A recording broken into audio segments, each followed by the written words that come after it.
Yeah, welcome back to another episode of the Butcher's Bible podcast. I'm your host, Ant. I'm Luke. Excellent. Nice to see you, buddy. And you. Yeah. Oh, we forgot. We're two blokes preaching the good word of the meat industry. One episode at a time. Nice. Yeah. Fuck that one up straight away. Yeah, the bat. Oh, yeah. It's good. It's raw. It's what the people want. Yeah, exactly. Yeah, of course. It is so much fun. It's nice to see you, dude. And you. How have you been? Yeah, good, man. Yeah, good. You know, just another busy week leading up to Mother's Day, and we got Easter coming up and everything else. So the price of lamb has gone up again, which is great. Yes, Just when you think you couldn't go up anymore. Yeah, exactly. You're like, I'm pretty sure these guys are really pushing to the edge and just like really squeezing what they can, and then they just hit you with another 50 to 60p, and you're like, You're going to pay it. You're going to pay it. Unless it's your own. yeah, exactly. It's just so annoying, isn't it? Like, you just think, okay, how am I going to afford to bring this in and then sell it to people who are struggling like more than ever? And then you bring in like 4 or 5, 6 lambs, and then people are like, oh yeah, I'll snap this up, this, and this, and this. And you're like, by the time you realize, you're like, oh, okay. That settles that then. But, you know, people want a product, people want a product. You have to put on a little bit more customer price. Yeah, well, I do. Yeah, because, you know, you need to be precise. You don't really get much, meat out of like all of the whole carcass anyway to make sausages. Because you break down 6 lambs, you probably have about 3 kilos of trim, and then you still got to make up an extra 3 kilos to make out sausages for a batch. Yeah. So yeah, quite a you bit. try and use it all. Yeah, we've got a few lambs to do this week, and we try and, as you say, you only have a few kilos of trim per 4 lambs, I guess. Yeah. We burn out at like a 25% burning out ratio, which isn't too bad. But then you're left with bones and stuff, and yeah, it is what it is, isn't it? Yeah, isn't it? But they take the bones anyway, and then they're like, oh, you know, we'll take this. Then they'll do something, turn it into stocks or dog bones, or just give it to the sheepdogs or whatever, you know, usually. So it's like a nice full circle. Yeah, I try not to be left with too much, but it's all accountable.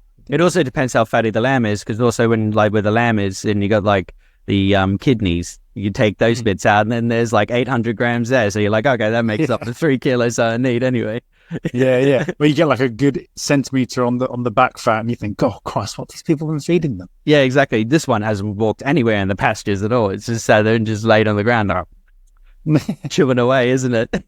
Yeah. I know. I've got some. I had some Wagyu through. Ooh. Yeah, again. Yep. And the fat cap on that was insane. Really? Absolutely amazing. Yeah. Just to say, if you got the your forerib, your standing rib, it had a good. What, this beautiful photo that I took? inch and a bit. The snail. Yeah. Had a good inch on it, and then you have your fat cap meat running through it, and then under that was another good centimeter.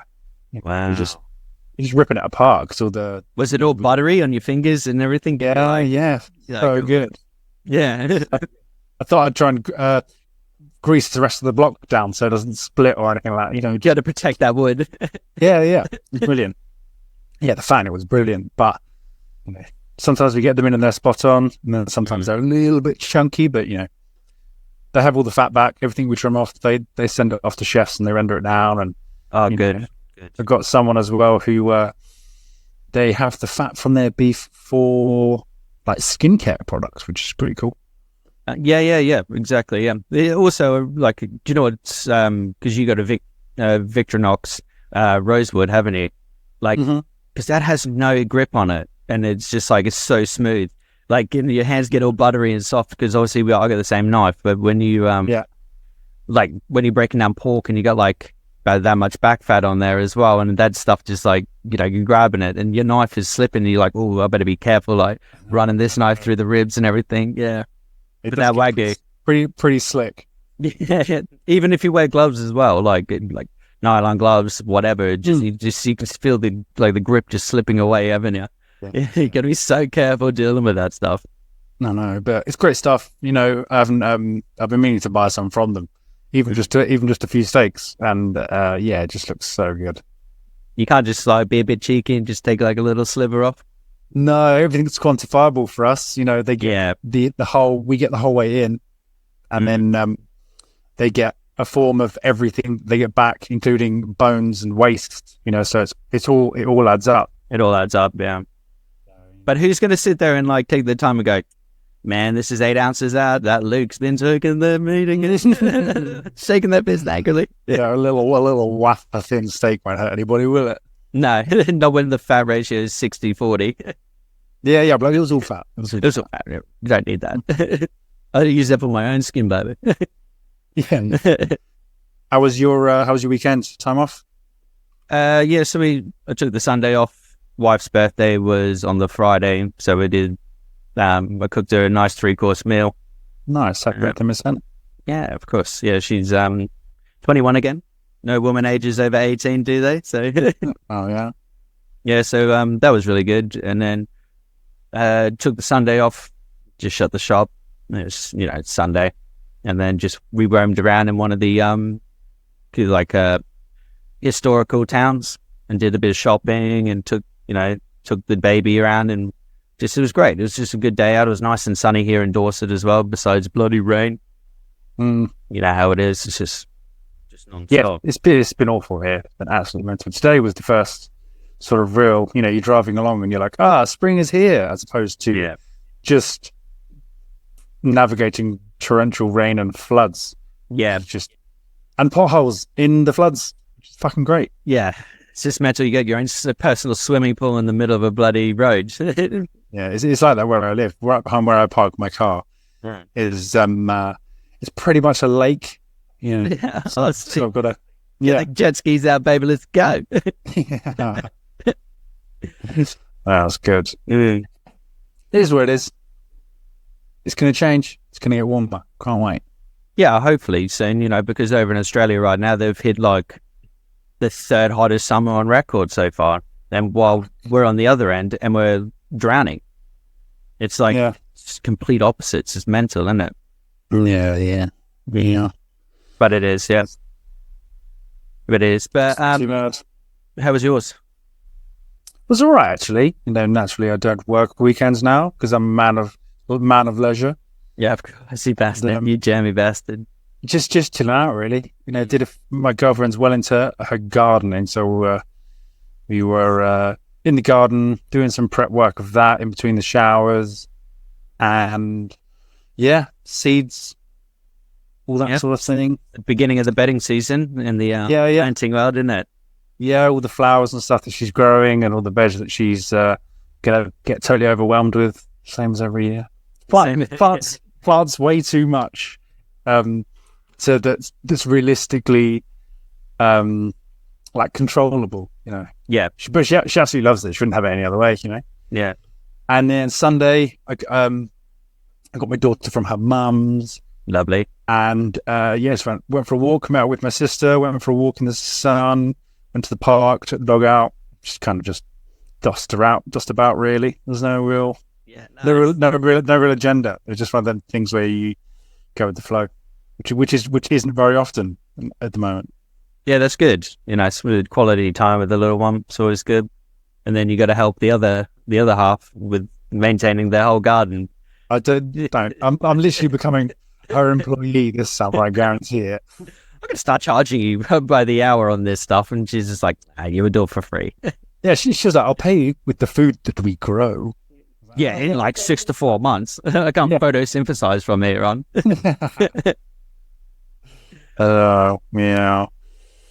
Yeah, it was good. Just chill, man. Real chill. It's really good. Bit of weekend time off is always the winner. We'll get there eventually one day.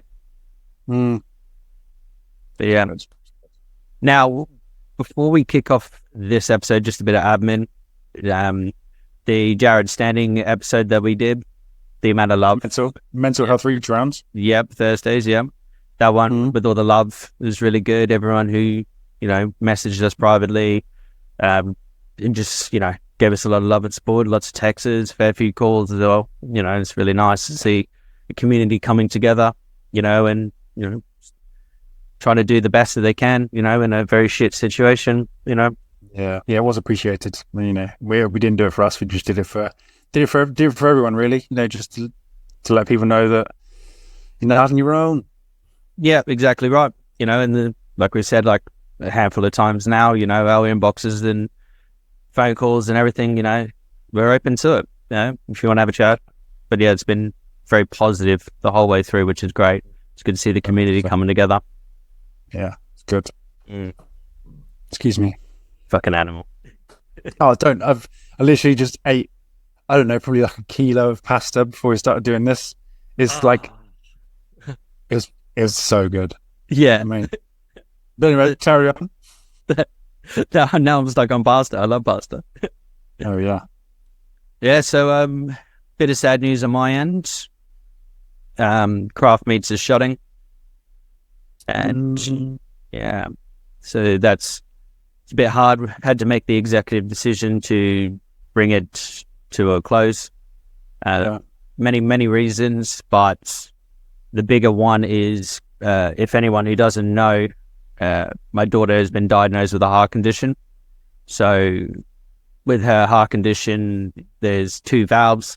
One valve's completely closed. The other one is just not shutting. And, we've been back and forth to the doctors and just doing all round trips and everything. And, just doing overnights over the hospitals and that. So, between trying to hire staff, the electricity going up, the prices of food going up, at the end of the day, family comes first, and I can't maintain it anymore. Yeah, man. Family comes first. No matter what situation you're in, you got to look out for number one, and the people. Yep. So, we're closing at the end of March. So, the garden centre have been fairly good about it, and considering it's been like short notice, but I can't carry on because it's 7-day trade. It's just too much, especially for, keeping up that momentum, cutting everything, deliveries for all of the stuff around it. It's been pretty difficult. Sure. Yeah. So at the end of March, most of my customers and that know now, but it was a very hard decision. My wife she's been very supportive, but now it's time to give her support, and trying to help the girls and bring it all back together, and yeah. But yeah, it's a few tears will be shed later at the end of the month, but there's always new things on the horizon in there. So there is, man. Always. Yeah, one door closes, another one opens. Got to stay positive, but I am looking forward to taking a bit of time out and spending it with the girls, and just getting back to a bit of like a normality, and just being present, instead of stressing about invoices. Like chasing people for money being chased up by me, missing bits and pieces, people ordering stuff at ridiculous times and everything in between. Like a lot of people will understand that, and I don't no one blames anyone. It is a handful of things. You just got to think about the good parts of it, man. This is obviously the end of an era for you, and the end of sort of like your passion projects, if you will. But you've done it, as you've done by something that a lot of people can only dream of. Yeah, no, it's true. Setting up their own business, you just got to, as you say, now look at the plus, and you'll have more time at home with the girls, more time to chase your other passions, your other projects. Whilst I know, I'm assuming that you've already got something lined up. Yeah, I got a few bits and pieces lined up. Like I do have a job now. Going to go work over at a quarry, and it's Monday to Friday. And I'm going to be looking after social media, doing a bit of labouring, get to know the products and everything as well there. They're really good. They've been very solid the whole way through. And I did tell them, when the open heart surgery comes around for my daughter, which she'll need, the rough time is between like recovery is like 4 to 6 months. And they said, look, they'll give me 3 months. And then they say if I can give them 2 or 3 days working from home for the last kind of remaining time, and then come back into it. But, you know, by the time March next year rolls around, she's going to be walking or running or whatever. So she's going to be more active. She's rolling now and everything, and she's developing quite well. But, you know, this time next year, like, God knows if she's going to be running and screaming and carrying on like a little gremlin. So it's going to be, it's going to be quite a tough one trying to keep a kid, you know, with their stitches, like, because it's going to be open heart surgery, you know, trying to keep them, you know, still, you know, cleaning them and making sure they're okay. So there's that. And the new company I've gone with is really good. So I am jumping off the knives, which, you know, I think is a good thing. And I don't think anyone would blame me, you know, because I did spend 2 years now just absolutely hustling. Like we said in previous episodes before as well.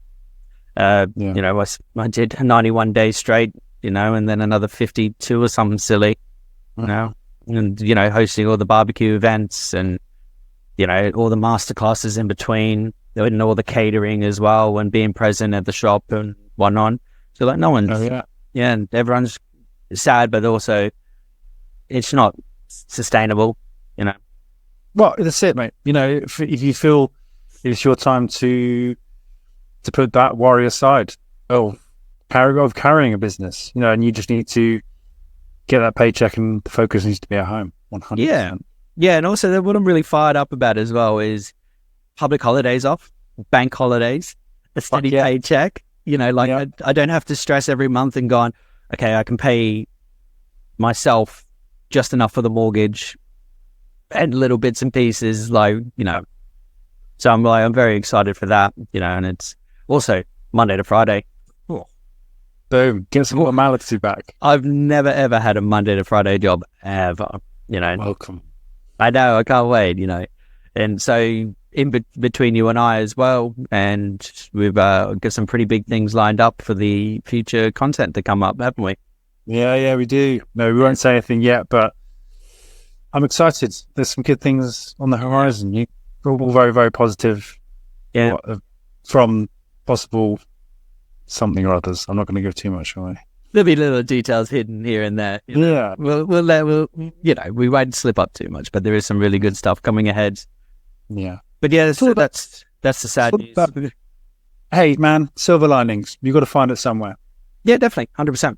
You know, but it is going to be sad, you know, just that hustle and bustle. But yeah. And your customers, the loyal customers that you got up over the last couple of years through your blood, sweat and tears. Yeah, I've made really good friends with them, and, you know, they understand, and most of them were really, really happy. They were just like, oh, thank God, you know, like, finally you can not have to worry about coming here anymore or doing this and that. And, you know, between like getting 4 to 5 hours sleep as well from the little one always being up and being a little rat bag and that, you know. Yeah, it's all about, there you go, it's about that customer relationship. They're fully supporting you, even though they won't be getting the sort of your quality produce anymore, you know. Yeah, that is the trouble though. You're like a fair few customers are like, where do we go now? It's like, I don't know, like, because no one's really doing the product and that I'm doing, or the quality, the high standard quality, head to tail as much, you know. There's only like a really small handful here in Dorset that actually do that. But you also got to weed out the liars, I guess, in a way. The bullshitters. Yeah. They're out there. Majority of people are trying to put out an honest product, but as a consumer, you've got to do your own research and weed out the wankers that are trying to pull the wool out your eyes. Out your eyes? Yeah. Over your eyes. Over your eyes. Either way, it's in your face. Like, no one wants shit in their face. No one wants shit in their eyes, man. It's like you get pink eye. That's what it was. Oh my gosh. One of the last fart I knew was up. It's all about the old work-home life balance, isn't it? It's a fine margin, you know. And you were certainly on pushing the limit.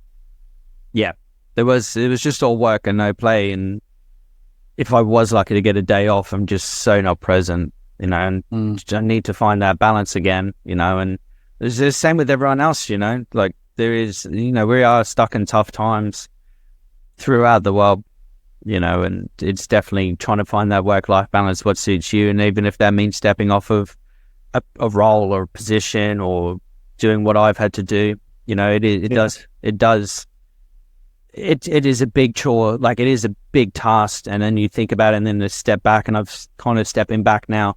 I'm not holding back, but I'm stepping back now and just kind of just relaxing a bit more and feeling a little more like calm, a lot more positive about the future. It's the stress, mate. You get addicted to stress in a way, and it's only when you're at home or on holiday where you suddenly go, God, what's wrong with me? I feel so much better. But you have that weight is lifted from you because there's nothing you can do about it in that moment. And that bittersweet moment where you close the door for the last time, you'll take a deep breath, mate, and sure, some tears will be shed, but they'll be like tears of joy because no one can knock you for doing your fucking hardest, can they? No, of course not. No, and that's, like, once I hand over these keys and all the product is sold and all the equipment sold and everything as well, I think it would be like a big weight lifted off my chest, and then I can kind of just focus on the girls for a while and just 100%. And take a bit of time out as well, like on that holiday front. I haven't had a holiday in 4 years. Wow. Yeah, you need one. You need one. Yeah, what do you think your secret is to an efficient work home life balance? I think that it depends. From my point of view, is not taking everything personal, and you can't go, to find that home life balance. Work is irrelevant, especially when you got like a newborn or you got kids or you got like 100 things to do at home. You need to be very present. And I think really taking that time and just taking a breather and just going, right, this is my task for today. I got to look after blank. I got to do this. I got to drive here. I got to do that. Just being present in the moment, forgetting about what's on your phone, what's coming tomorrow or in a few days when you have your weekend off or whatever, and it's definitely just being present, listening. I've been very bad for that, because I'm just, it's all in here. I got to do this. I got to do that. I got to do the invoice, but just coming down, being present in the moment, listening to what the wife or the partner says or the kids are saying. Yeah, it's like that, isn't it? Definitely being present. Yeah, that's very true. I'm one for being guilty. I'm one for being guilty of being stuck in my head as well. I think on your days off, you try and leave work at work, but it is difficult sometimes, even when it's financial or the next week you've got absolutely fucking crazy busy week. You just gotta dissociate almost from it, which is difficult for a lot of people because it does become your life. Yeah, it does become your life. You just gotta pick things up that you enjoy away from, for argument's sake, butchery for us. You gotta. That's what I do, at least. Hey, Anne. Yes, Lee. Spring's coming, and our friends over at Was Sauce Hut are having an exclusive offer for all your cooking needs. When you use code BB15, that's BB15, and get 15% off all purchases. From gift cards to family and single pack sauces, they range from Luke's favorite apple bourbon sauce to Anne's mango, all the way through to their award-winning Kraken Fury rum-infused hot sauce. Woo! Yeah. Start stacking your shelves and get ready for summer, and most importantly, save yourself some money with the code BB15. Now, let's get back to the podcast. I mean, that's what I do. I just try and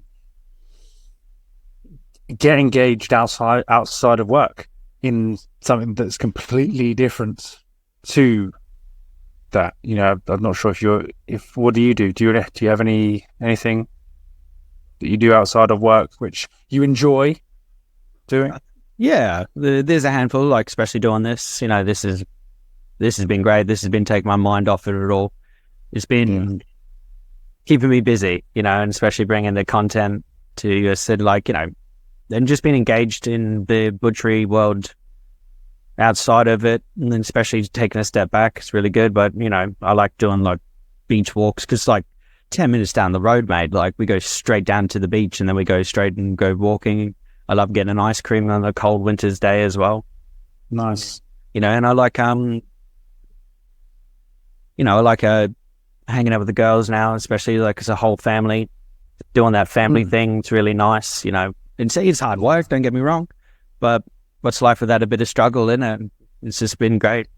It's true. It makes you the man who you are, makes you the person you are. Mm. You just gotta graft through it. Yeah. So, no, yeah, I do. I probably can have enough things that I do outside of work for the two of us.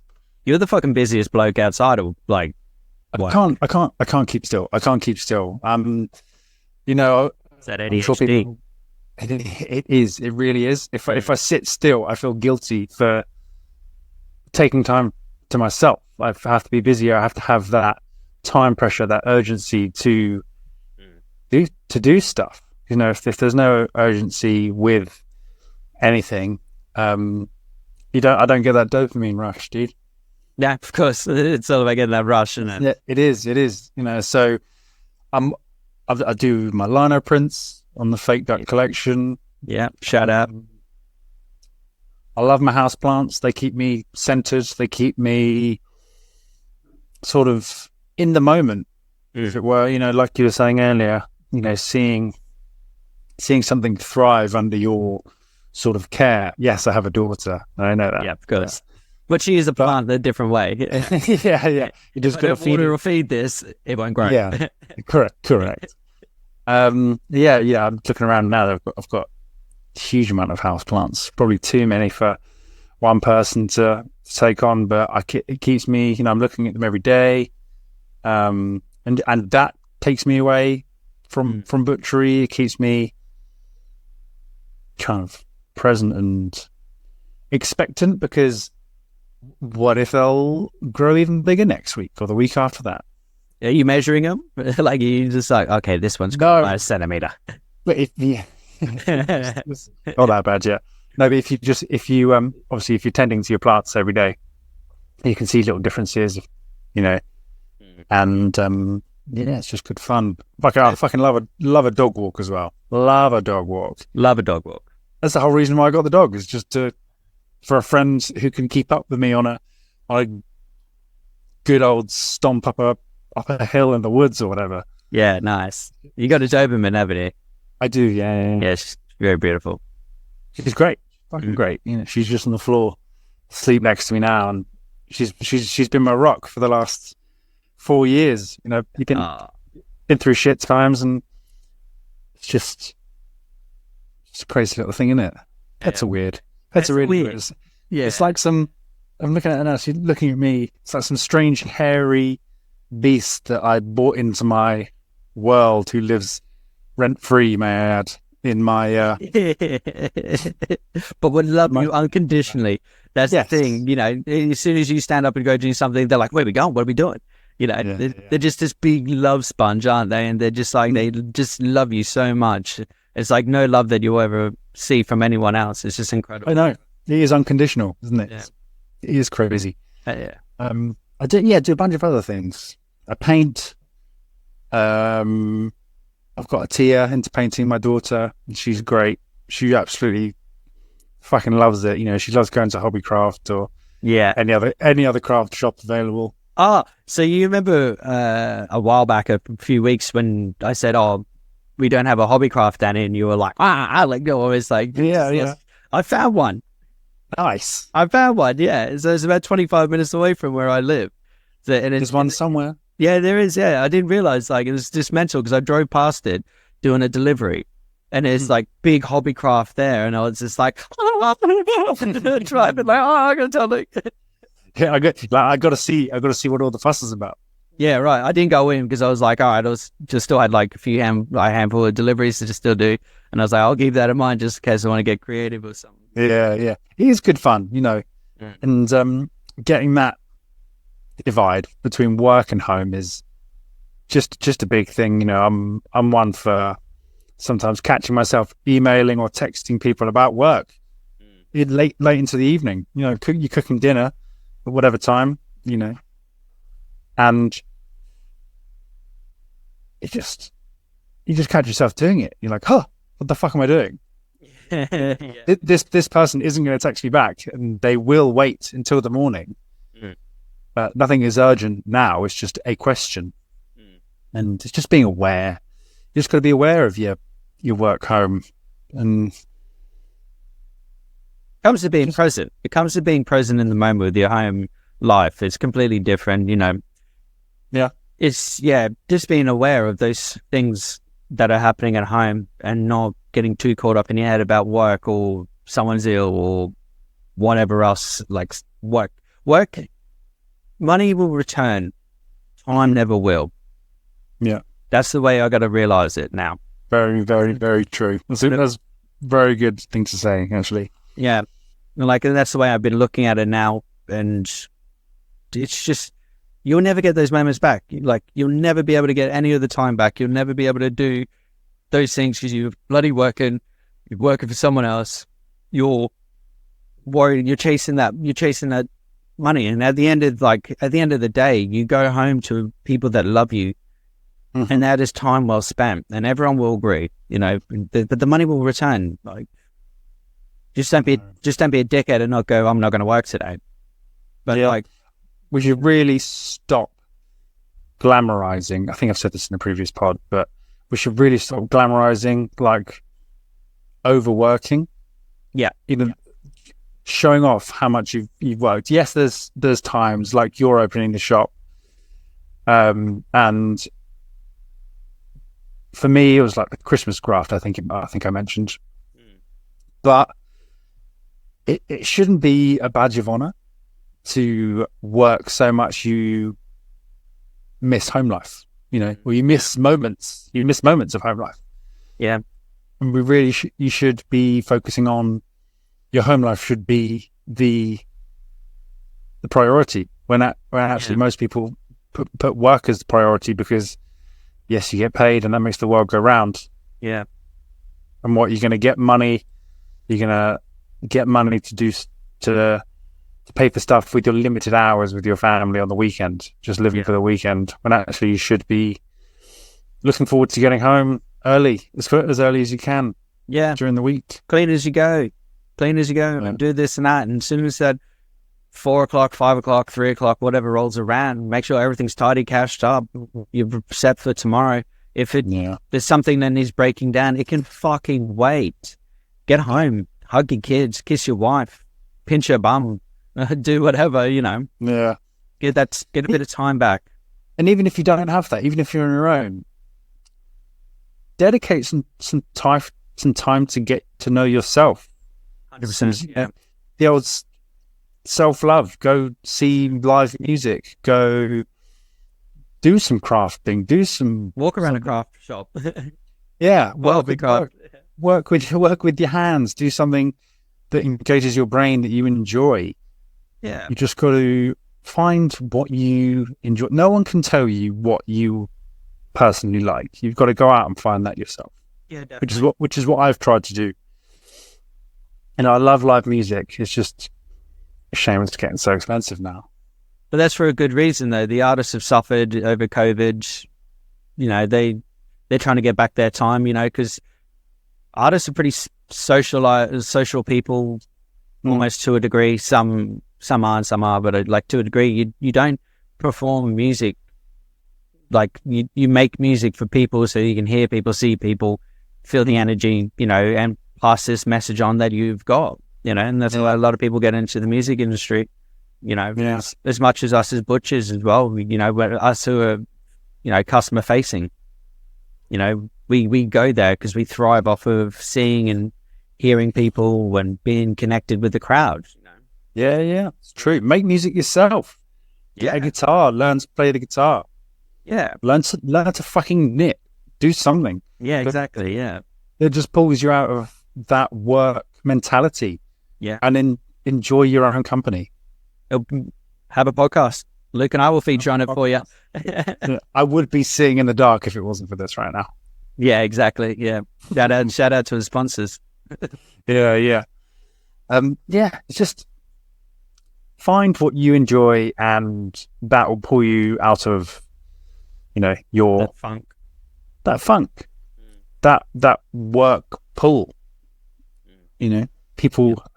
Sorry, I want to address this. I think I'm saying a lot in the last couple of pods. I'm listening to myself before they get released, and I'm going, stop saying for fuck's sake. But no one has pulled you up on it, but now everyone's going to be like tallying how many are happening. This is a bit like you in the first couple of episodes where you were saying bruh. Yeah, man. Russ is coming back hard. Don't worry. In future episodes, it's going to be coming on. I worked with a South African guy, and he always said brew. Yeah, brew. Yeah, brew. Yeah. So good. Right. Yeah. It's a filler for you, isn't it? Because your mind, because the ADHD, your mind's always constantly just like I have to slow myself down considerably to talk to even get the words out sometimes. But it's all right. It's not too bad. Yeah. Hobbies is it's a tricky one to say to people. Get a hobby, do something. It's the classic, isn't it? Yeah. Be like, I'm bored, or I don't know what to do of an evening, instead of just watching fucking TV. Or scrolling, just absolutely scrolling on your phone, and then by the time you realise, your weekend's gone because you've sat there, you've eaten, you've scrolled, you haven't done anything. That is addiction. Addiction is really hard, especially on the phone. Like doing, like going to the gym, not doing stuff. It's quite addictive. Just getting into this weird old funk, isn't it? And like you said, you always had that, go make a hobby, go do something, rah, and you're just like, if you spend a little time reflecting on yourself, just really enjoying being present with yourself just for, that time, and then going, right, I want to do, and then you have a red hot crack at it, Yeah, for years I was, I played video games. Video games was my jam, probably from about, probably 19 till about 23, 24. Yeah. Pre-child. This is, and video games constantly. Yeah. PS4, Xbox One. The Wii, freaking GameCube. The Wii was revolutionary. The Wii was the most revolutionary thing because it's like you had the tennis, you had the golf, you had the baseball, you had the Wii Fit, you had the Wii Yoga, you had all these things, and then like on top of that, they go, let's make Guitar Hero, and then you can stand it like you're just gonna sit there and rip that shit apart. That's awesome. That was Guitar Hero was fucking sick. How good was Guitar Hero when it first came out? That was unreal. If I had put as much effort into playing the real guitar as I did Guitar Hero, I probably would be able to play the guitar a little bit. Yeah, just a dash, a few chords here just a little bit. You'll be that asshole at a party where it's like, it's time for a guitar. Does anyone know Wonderwall? Yeah, of course. A little smoke on the water coming your way. Really badly. And I would go, do it, excuse me, sorry. Do it, sorry. And then I just smash the guitar on you. I was like, that's enough out of you. Yeah, everybody's coupling up and I'm the one still playing the guitar. Yeah, you going home with your guitar, bitch. Yeah, video games. When I was on my own, I would just go home and play video games. That was pretty much it. That was my dissociative sort of thing. That's what I did to unwind. It was as annoying as online multiplayer video gaming is. I enjoyed it. It was my thing, and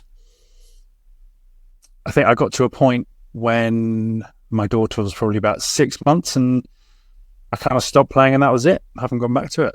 I kind of picked up different things. The world was a lot more practical, when my daughter was born, There's things that you wanted to show a small child what to do. There was suddenly things. It wasn't all just digital. Yeah. Take away all your achievements on your Xbox or something. What do you have?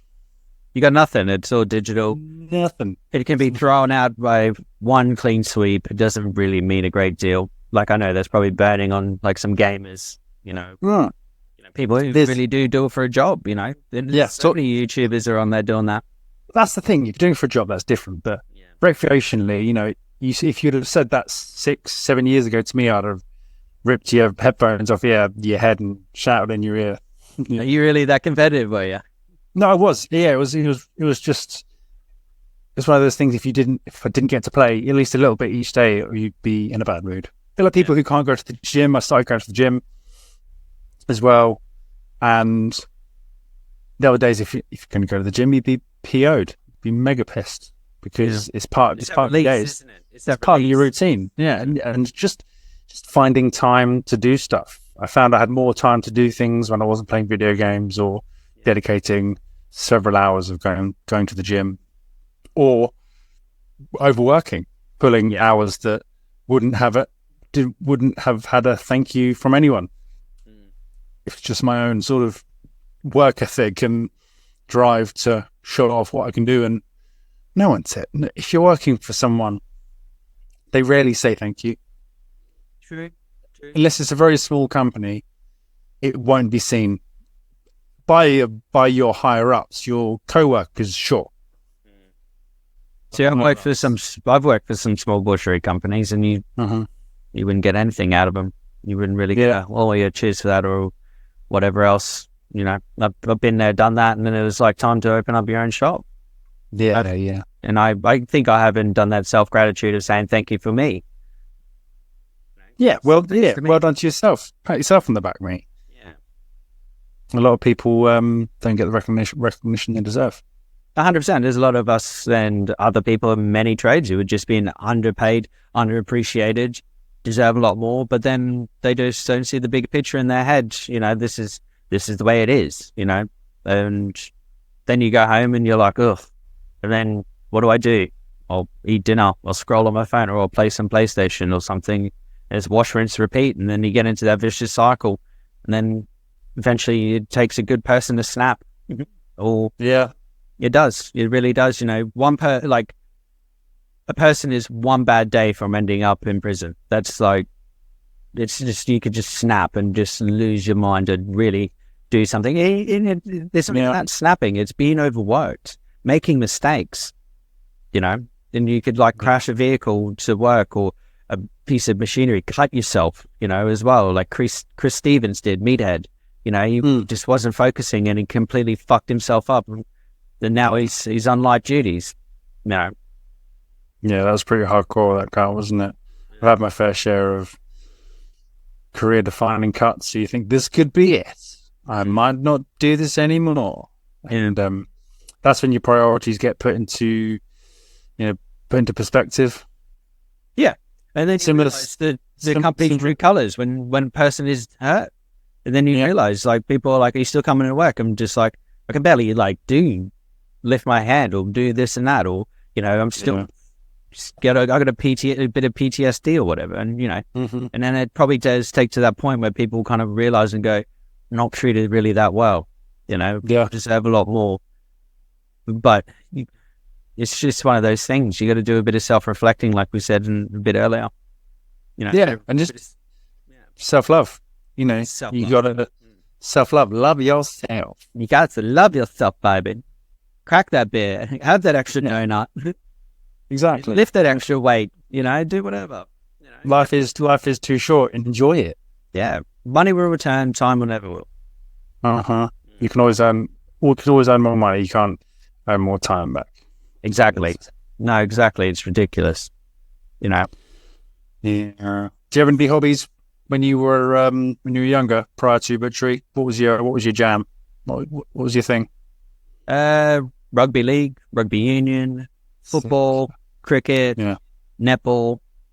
Played a lot of those representative sides as well. Played a fair few of those. Met some big names in the rugby league. back home in Australia as well. Like I met Billy Slater, Darren Lockyer, all those big names, because I'm quite a Broncos fan. Also like a Cowboys fan. Any Queensland team back home has my support, and, Nice. we did, I did all those sports, and my dad, he was quite happy for me to do those things because he didn't work weekends. My mum did. Yeah. My stepdad, I should say, anyway. But yeah, he was always encouraging, go hard, go hard. There's no time like now. Fucking hit him. Don't be scared, and he was really good, and I was a wicket keeper as well for my team in cricket. A big cricket, yeah? Yeah, huge cricket fan. He was in Australia. Cricket's huge. I know. Huge. I know. It's the unofficial sport of Australia. Yeah, 100%. We just aiming it off of you, Poms. Yeah. But the thing is, you guys saw winners and fucking saw losers. I can't stand cricket. I really can't stand cricket. I went to the 2020 once and I was like, hooray, this is also boring. But it's a good day to get pissed and sit. It is a good day. And, it is a good day. Do the waves, do whatever. They're great days out. The cricket is just really good. Yeah, but they're just like, you guys are just such shit winners and losers. It's true. It's very, very true. Even in your football as well. Like, even if your local team just doesn't win or they do win, it's just like, oh, we're going to ride either way. We're going to win, we're going to ride. We're going to lose, we're going to ride. We're going to go to a pub, we're going to punch a bitch in the face, kick this guy in the dick or whatever, Win or lose, we're riding, baby. Oh, yeah. I might piss a few people off here. I can't stand football either. Football. No, my dad's a diehard football fan, and I think it was all a bit much when I was a kid. And I got involved plenty of times. Went to see games live. Thoroughly enjoyed the atmosphere. But now I'm an adult, and my own person, I really can't keep up with it, to be honest. And it's just not my jam. Rugby, I tend to fall in and out of because I played a lot of rugby when I was a kid. Yes. County teams, and then I got injured pretty much. Yep. And ripped all my back up and tore hamstrings and stuff, and retired at the grand old age of 18, 19, I think. Yeah. That was shoot it. Get into the Sussex county team for a season and a bit, and then your season ends. And then I just threw my whole world and being and life into butchery. Really just kind of just put that graft in because I had to dedicate my life to something because it was rugby, and then it suddenly got cut short. Yeah, it does. And then you pick up another hobby, which is now your life work, all dedicated to the meat industry. And it is funny. It's funny how it circles back. It really is. But it's brought us closer to a lot of people around the world. The old butchery. Yeah, it's amazing how far this has gone. In so many different aspects, and it's really good, meeting people you just don't think you would ever talk to or see, or, just becoming friends with like the most randomest people, having a lot of common ground with all these people from around the world is so good. It's like, what's brought you and I together to do this? And it's just awesome. I know. It's incredible. I think it's so good to, you're right, with having that common ground, it just opens you up to a whole range of conversation. Of conversation and person. Mm-hmm. I could give you, there's two ends of the spectrum of type of person who are having conversations with each other. It's wild. Just butchery, cutting up animals, mate. Yeah, cutting up animals and showing the world this is what I do over this side, and then people are like, oh, I do it like this, and then it's just like a conversation sparks, and then it is continuously running down the line, and it's really good. It's very nice, and we appreciate everyone who's in the meat industry. Chefs are okay, I guess, but everyone who even does everything as well, outside of like what they like, whatever their field is, we appreciate everything they do. Yeah, very much so. Again, it's been good. I really enjoyed it. But what can we say? Plenty more never say never, man. You could be back on the knives in a year. Yeah, maybe. You know, for the love of it, and it will be completely different. Yeah, that's true. You know, host those barbecue events and be invited to do other things. You know, do it for the hobby. Yeah, speak to the crowd, speak to the people, because I am the man of the people. You are the man of the people. This is it. We're going to get a T-shirt made. So President Ant. Yeah, Anthony Navarro, vote Ant. It'll be like it'll be like the Napoleon Dynamite T-shirt where it just says vote for Pedro. Oh yeah, we could do that. We could do like a knockoff version. You know, vote for Ant. Exactly the same style. We'll do it that way. That'd be pretty cool. And then we'll do like a massive logo on the back or something of it. That'd be pretty cool. So with your barbecue events that you did, tell me more on that. So I did the Christchurch Food Festival, which is quite a large food festival. They get all these local vendors and they bring everyone together, and then they have like big names in there. Because I saw a couple of years ago you did the when you were host for Sizzle Fest or something. Yeah. So I saw that. I saw that the other week when I was just looking up at on the Sizzle Fest Instagram. I was like, I know this man. Yeah. That came from Ben Tyndale. He goes, "Hey, dude," and I was like, "What's up?" And he's just like, "Oh, do you want to be in a butchery competition?" I was like, "Does Dolly Parton sleep on her back?" He's like, "Yeah, dude, let's do it." And so so Sizzle Fest, that was the first year, and I was one of the butchers that competed, and that's where I met Spice Punch David, and that's where I met Simon Maynard, Simon Butcher Kent, and the three of us just got along like a house on fire. It was insane. Like I lost to that just by one cut. Fuck you, Simon. And and then they go, "Oh, do you want to host next year?" Because the year after is when Ben Tyndale, Team GB and everything were going over to Sacramento. And I was like, "What do you want me to do?" And he goes, they just said, "Look, if you look after the butchery and do all this and grab all the butchers and everything, and you know, you can do all that." And I did. I spent from 6:37 in the morning to about 10:30, 11:30 at night, just here and there.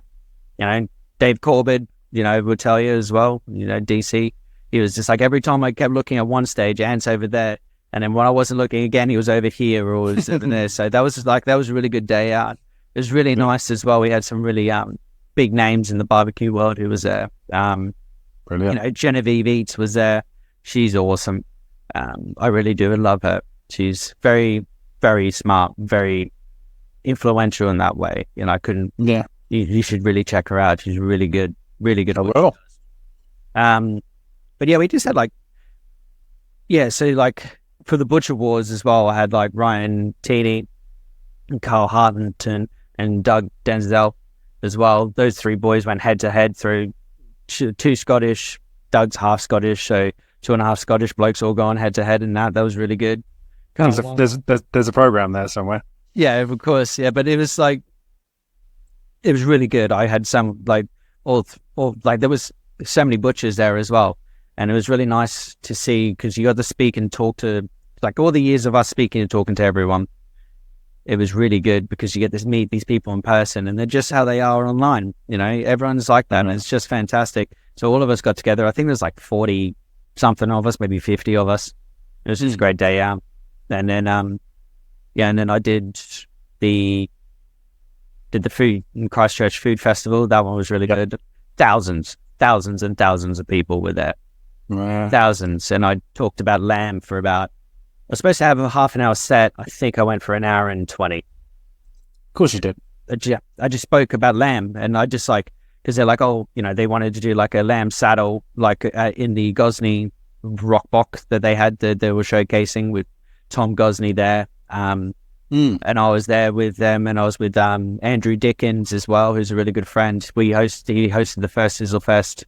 He didn't do the second because I did the second, and he did like a handful of other things. So me and him, just, you know, we're really good friends as well. So we kicked it off. It was just like where we were 3 years ago, we just kicked it up again and just went back to how we were. And we just carried on. You know, it was just talking about lamb and, you know, where the original lamb came from and, you know, what this type of lamb does and the flavor, like the flavor collaborations and just the textures and what you expect when buying from local, like, butchers, and really telling the difference and really respecting. And like, there was so much to unpack because you can't just talk about a product for 30 minutes, can you? You need to, there's a story to be told behind it all. There's always this thing that needs to come out. Then it ventures off and breaks off into different categories, and then it has all this story and has all this passion.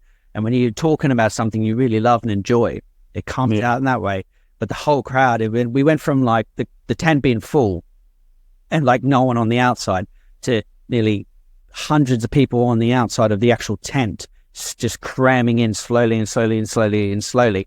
And I'm making eye contact with as many people as I can talking about this product, you know, and it was really good. And it was one of the highlights as well of like doing something in that like magnitude, you know. Yeah. Just like I said, you just can't talk about a product for 30 minutes that means a great deal to you, that is part of your stable diet, you know, and people just not seeing the beginning to the middle to the end, you know. I mean, we did the whole breakdown and everything and tried the flavor like combinations as well. Like the woman who was cooking, Erica Golding, she's just fantastic. She's a really good cook, really lovely. But it was just me talking and just people just engaged like over in the front crowd. Like, it's the passion, mate. It's the passion. People probably sensed it in your voice. Even now, you're talking about it. You know, you're going back there now. Yeah, I'm getting those vibes again. It's really you can hear it in your voice. It's the passion, and that's the same in a shop. People want to be in. They're enthralled by it. They love it. They love people who love what they do, and also love the products that they're creating. Yeah, it's one of those things. That's sick. Yeah, and then did a few other bits and pieces as well, smaller events around Dorset and whatnot. Had a little feature here and there on other bits and pieces. Done a handful of great live shows with the Sizzle Gang as well. They did I've done a handful of those ones. Those are really good. I think, you know, they're like, oh, we'll try and push for an hour, but then we did like a breakdown on venison, and I think I spoke for 2 hours about venison. That was really good. You know, it was a bit much, but I was just talking about it. You know, there's so much to unpack, especially when you're doing a body, you know, and trying to show and educate and do all those things, you know, and just get you fired up, you know. And I think going back to what you said as well, when it comes to hobbies and what's to be planned for the future, or if there is any, you know, being able to showcase what we do, speaking highly of it, talking passionately, and just, you know, bringing it back, bringing that butchery back, and like putting the food back into the people's hands and educating them, you know. And I think a lot of people will agree on that as well. And if you ever do get an opportunity to do a showcase or anything to anyone, fucking do it. It is awesome fun. Like, even if you're like, I don't know about talking in front of crowds and that, fuck that. Just get up and do it. Have a red hot crack at it. You know, be fiery. Don't be lukewarm. Just be fucking fiery. Just get in there and just have a crack. And, you know, and it opens up a new avenue to a lot of things as well. You know, it's true. I've done a few workshops. I haven't really done too much, to be honest. Largest I've done is probably, I think it was the beef breakdown, so about 30-40 people. That's about it. Yeah, it was one of those. Yeah, similar to you know, Jimmy's Farm used to do that half a beef workshop that Farrell used to do. Oh yeah. Butcher Farrell. They used to do that quite often, and it was similar to that. It wasn't the whole side. It was kind than a 4. It was spread over an afternoon. Nice. And it was fucking cold, and we were doing it outside in a barn. Sort of. I say in a barn. It was actually quite an upmarket sort of thing. It wasn't just in some shitty old sheep barn. Nice. You weren't rocking 2 belly buttons then, were you? It was a like a outdoor kitchen sort of thing. Nice, yeah. But in a converted barn. It was pretty sweet. And yes, that's the biggest sort of showcase that I've done. Is 30, 40 people is still big. It was, yeah. Still a lot of people to make eye contact with and run through, show, you know, have a go with this. This is where this comes from as well. Yeah. Like, I think it kind of gets lost in translation when you have the massive crowds. Like, when you have like 20, 30, 40 people, I think it's more intimate, isn't it? It's more intimate. And then you can kind of really go, and this is where this is from. And if you follow this up, this is where Bavets or something come from. Yeah. You know, I think you get more for your money's worth in a way. Yeah. Definitely. I think I enjoyed the sort of my workshops that were about 8 to 10 people. That was sort of the sweet spot for me, because it's still intimate enough for them to sort of still feel really involved and not have that large disconnect of, let's say, you being on the stage and hundreds and thousands of people around. And everybody got to take some stuff home, which they were pretty pleased about. That's good. And, those workshops are really good. You get like 8 to a dozen. You know, that's even better. And then you know everyone by their first names. Yeah, that's it. And they're often customers. You must have had that as well. Well, yeah, we do our own masterclasses as well. Used to. And they used to just sell like hotcakes. Maybe you could still do that. Could do. In a cutting room or kitchen in the area. Yeah, could do. Just to keep the Craft Meet Dorset alive. Yeah, keep the flame going still, I guess. Yeah, and you'll enjoy it because it will be a small passion project on the side. Yeah, could do. But it's definitely something to consider. I haven't thought about it. I'm just kind of in the mix now of just spending a bit of family time first. I know. I know, but well, I'm like you as well. I can't sit still as much. And I know I'll be scratching to get back on the knife as well. You know, it is a great addiction to have. It's such a great addiction. And I bet you everyone who's been listening to this can hear the passion in both of our voices when we talk about it. You know, it is great. It's unlike anything else for me personally. It's something that for me is all encompassing, like I've said before. Yeah, it's just, I love every aspect of it. I haven't been fortunate enough to do much slaughter work. I like to do more of that, but obviously being in the UK it's not the place. You need to go to Australia or America to do that more. Yeah. And you just enjoy it's a big industry, but there's still enough space in it to be an individual. 100%. Which I quite like. Individual person or an individual shop or something, and to create your own solo unit, that you are. Sort of niche, and to get the following like you've had. Yeah.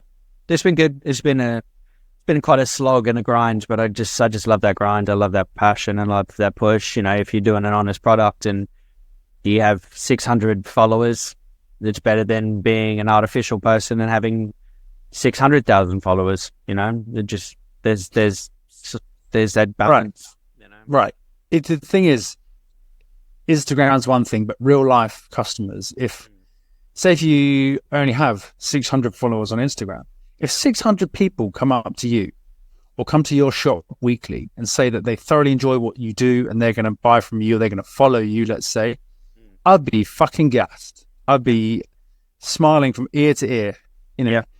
And I think you see you've got these people with tens of thousands of followers who, you know, if 1,000 people came up to me and said, I appreciate what you're doing, I enjoy what you do, and I love to see it, or keep producing that content, you'd be absolutely beside yourself. So I think a bit of a reality check needs to be put in place, doesn't it? Yeah, definitely. You are right. Very right. But there we go. Right. Should we move over to a different subject? Let's move over. Yeah. 100%. I'm with you. Yeah. Nice. Hang on. I've got a few jokes for you as well. So these ones are just one of the. So this one's a Chuck Norris joke. You ready? Okay. Jack was nimble, Jack was quick. but Jack still couldn't dodge Chuck Norris's roundhouse kicks. Sick. And here's another one. I can tell that you fucking love Chuck Norris jokes just by your face just then. Yeah, I love it. These ones like I just popped up on a feed of mine. I was like, look, I'll save these just to show the people. And these jokes you can throw in as well. So if there's any other Chuck Norris jokes that you want to know, or even just send us a joke anyway, just do it. What fuck? I love these jokes. He's so good. He's the baddest motherfucker out, isn't he? He is. Chuck Norris once roundhouse kicked someone so hard that his foot broke the speeder lights.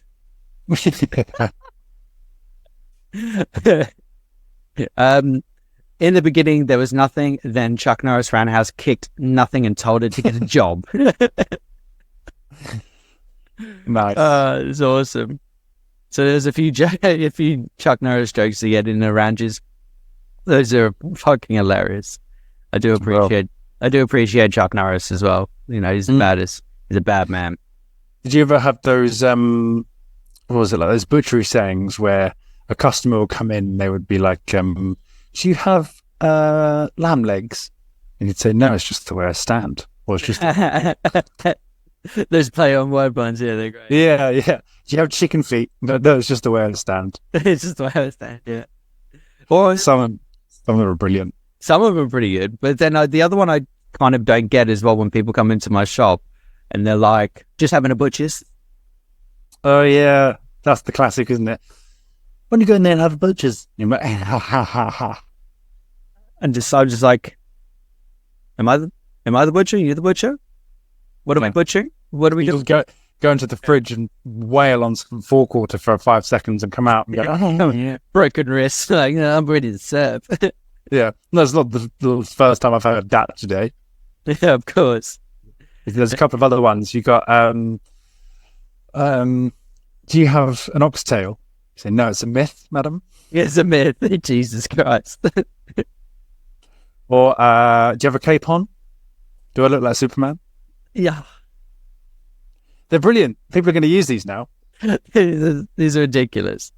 My personal favourite is if a customer comes in and they say, do you keep dripping? Only when I don't shake it. Oh my God. You might want to go to the doctors on that one. Oh, classic. Oh. Right. Oh, when you kid, you can't. So we're gonna keep the funny rolling on this, all right? Yeah. For some stupid reason, I seen just this article pop up of one of the places here in the UK. Now, I did a bit of research about this. This is breaking news. No, this isn't a news segment. This is I've just named this category just funny places in the UK. Right.